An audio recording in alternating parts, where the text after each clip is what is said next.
Now we're going to turn to St. Alphonsus. St. Alphonsus wrote a beautiful little book, very simple, called Way to Converse with God. You know, St. Alphonsus, he wrote all these books for everybody. They're not difficult books. They're written for the faithful. So if you wanted to read something, get St. Alphonsus. It's very good. Now, he's going to talk to us about prayer. Explain that it's not as difficult and complicated as we imagine it to be. There is a difficulty, but it's not the one that we think, usually. It's not required of you to make a continual application of your mind that makes you forget your work or even your amusements. See, that's one of the main misconceptions about mental prayer. People say, I can't concentrate. Well, that's the last thing to do when you pray. Mental prayer is to concentrate. It's not that at all. It's not as if you're... I know my father used to say when he would cultivate in the field, he was an engineer, my father. He became an engineer, and he loved doing mathematical problems. So while he was out in the field in the tractor, he would think of mathematical problems. Well, that's not mental prayer, okay? It's not like that at all.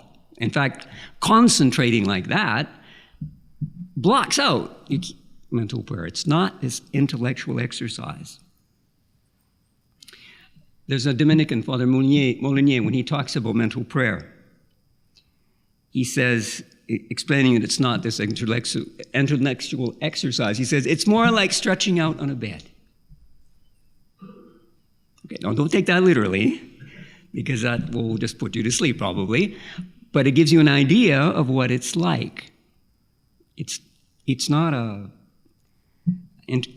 closing in on yourself, it's an opening up to God, and we're trying to explain to you what that means, how to do that. But St. Alphonse helps us. All that is asked of you is that you comport yourself with regard to God as you would in the various circumstances that present themselves with the persons you love and who love you. St. Thomas said, it's connatural for the friend to speak to his friend, so that's all you do. Speak to him about your occupations, your projects, your worries, your fears, about everything that concerns you.